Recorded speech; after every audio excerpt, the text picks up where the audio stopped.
Hello and welcome to the RANsquawk weekly wrap-up video.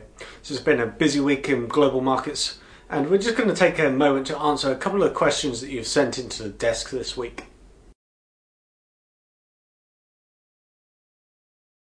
So the first thing we'll do is take a review of the Eurozone situation for the past week and have a little bit of a look forward into next week as well.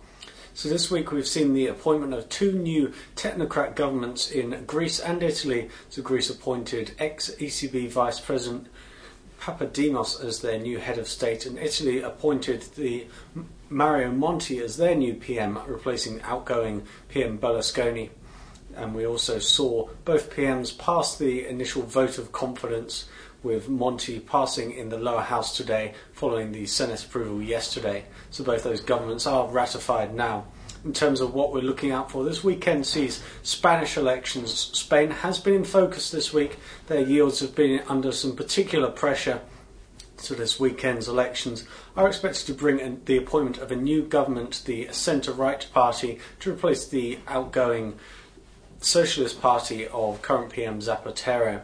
So there is some concern regarding Spanish citizens that the new centre-right party are going to be little different from the outgoing Socialist Party and will look to maintain the current austerity measures that are hurting Spanish growth and unemployment figures.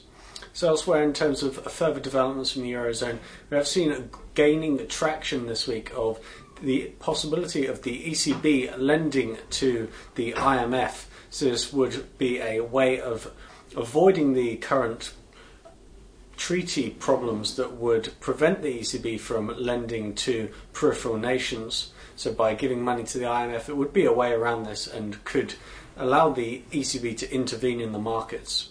The other story that's gained a bit of attention came this morning from the Telegraph. This was a story regarding German foreign officials out of their foreign ministry that Germany would prefer some Eurozone nations, potentially other than Greece as well as Greece, to orderly default rather than the ECB to do QE. So Germany in particular are worried about the prospect of QE and the prospect of hyperinflation that QE may possibly bring.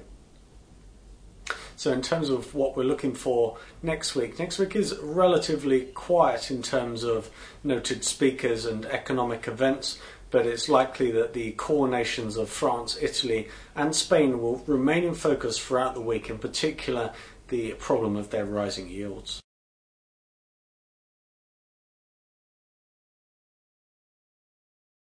So the other thing we've been asked about is what's going on in the US at the moment with their current super committee. So at the moment they are voting over the US budget deficit, in particular looking for around $1.2 trillion in cuts. So they do have a deadline of Wednesday the 23rd to meet this. If they don't reach an agreement, then this could trigger an automatic cut in the US budget. In particular, it would hurt defence and possibly other spending as well. So some of the arguments that are currently going on between both the Republican and the Democrat Party are largely regarding tax cuts. Particular arguments are over the Bush tax cuts, which looked to increase GDP by around 0.7% a year, the effect of those Bush tax cuts, and it does seem to be a bit of a sticking point at the moment. So if the US Super Committee doesn't really achieve this fiscal consolidation and agreement, then it may bring the attention of the rating agencies. We did see back in August how the US debacle did cause the S&P to downgrade the US's AAA rating, so it'll be keenly watched over the next few days if the US reaches a proper agreement ahead of Thanksgiving on Thursday.